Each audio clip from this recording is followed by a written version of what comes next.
ایک نوجوان ہمارا طبیعی دوست گلاسگو میں رہتا تھا، وہ بیمار ہو کے ہاسپٹل گیا ہے، تو اس کی جو اٹینڈنٹ نرس تھی اس نے 3-4 دن کے بعد کہا کہ آپ مجھ سے شادی کریں گے؟ اس نے کہا میں مسلمان ہوں، تم کرسچن ہو؟ کہا میں مسلمان ہو جاؤں، اگر آپ شادی کر دو تو میں مسلمان ہوں۔ اس نے کہا تم کس وجہ سے مجھے یہ پیشکش کر دو؟ وہ کہنے کہ میں 3 دن سے تمہیں دیکھ رہی ہوں تو کہ تم نے ایک دفعہ بھی نظر اٹھا کے مجھے نہیں دیکھا، میں نرس ہوں، میری زندگی یہاں گزری ہے، میں نے کوئی نوجوان ایسا نہیں دیکھا جو لڑکی کو دیکھ کے نظر جھکا لیتا ہو، میں پہلی دفعہ اپنی زندگی میں کسی کو دیکھ رہی ہوں کہ جب اس کے سامنے میں آتی ہوں تو اس کی نظر جھک جاتی ہے، تو مجھے یقین ہو گیا تیرے اندر سچائی ہے۔ تو وہ مسلمان ہو گئے، اس نے آگے کتنی بچیوں کو مسلمان کیا۔ پھر اشفاق احمد صاحب مرحوم تھے، یہ ڈرامہ رائٹر، ان سے اچھی سلام دعا تھی میری، تو ایک دن مجھ سے کہنے لگے کہ میں تبلیغ کے کام سے متاثر ہوا ہوں انگلینڈ جا کر، پاکستان میں نہیں انگلینڈ جا کر، تو میں ایڈنبرا میں پارک میں بیٹھا تھا، میری بیوی میرے ساتھ بیٹھی تھی، تو ایک جماعت آئی، انہوں نے آ کر اذان دی مغرب کی اور نماز پڑھی۔ نماز کے بعد 13-14 لڑکیاں بھاگ کے آگے آئیں ان سے بات کرنے کے لیے، تو میں نے بیوی سے کہا آؤ سنو یہ کیا کہنے کہتے ہیں، تو کہا ہم دونوں بھی پہنچے، تو جس نے جماعت کرائی تھی نا اس کو ایک لڑکی آگے بڑھ کے کہتی آپ کو انگلش آتی؟ کہی آتی ہے۔ کہی آپ نے کیا کیا ہے؟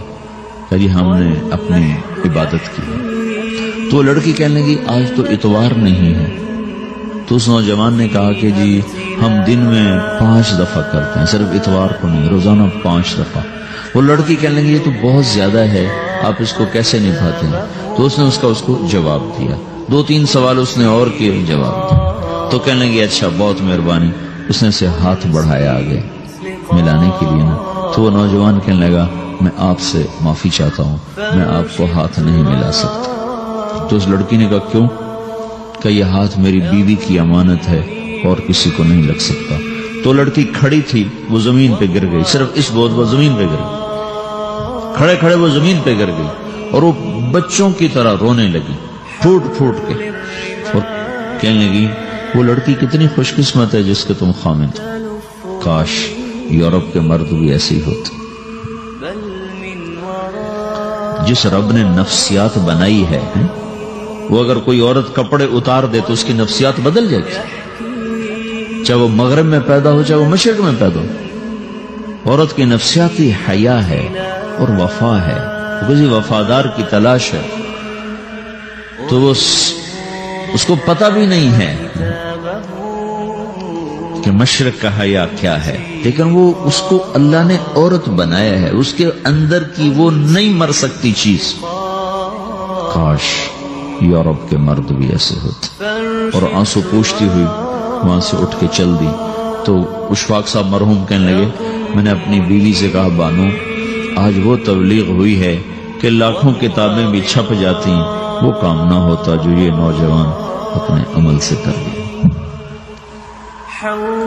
تو میرے عزیزو کٹی پتنگ نہ بنو، اپنی کٹی پتنگ کی منزل کوئی نہیں رہتی۔ اللہ اس کے رسول کے ہاتھ میں اپنے ڈور دے کے چلو، اللہ اس کے رسول کی غلامی میں اپنے آپ کو چلاؤ تو اللہ تمہیں بھاگ لگائے، عزت بھی دے گا۔ اپنی منمانی میں کوئی راحت نہیں، اللہ کی قسم کوئی راحت نہیں۔ 6 بر اعظم پھر کے تمہیں بتا رہا ہوں کہ جو اپنی ترتیبوں پر چلنے والوں کے دکھ آپ لوگ اندازہ نہیں لگا سکتے۔ چلنا ہے تو اللہ اس کے رسول کی زندگی کو اپنا کے چلو، اللہ تمہاری دنیا بھی سکھ والی بنائے گا، آخرت بھی سکھ چین والی بنائے گا۔ لیکن یہ سیکھنا پڑے گا، سیکھنا پڑے گا۔ تبلیغ اس کو سیکھنے کی محنت ہے اور اس کو آگے پہنچانے کی محنت۔ تو یہ عمر ہے، اس وقت ساری دنیا اسلام کے لیے تیار ہے، چونکہ نظریاتی طور پر دنیا شکست کھا چکی، کسی کے پاس کچھ نہیں۔ تو ہمارے پاس ایک ایسا خوبصورت نظریہ ہے کہ جو ان کو بڑی تیزی سے اپنی طرف کھینچ سکتا ہے، اور اللہ کا احسان ہے کہ تیزی کے ساتھ نسلوں کا رخ اللہ کی طرف ہو رہا ہے۔ تھوڑی ہمت کرو، چھٹیوں کا وقت تبلیغ میں دو، باقی وقت اپنی تعلیم کو دو، گھر جاؤ تو ماں باپ کے خادم بن کے رہو، نوکر بن کے رہو۔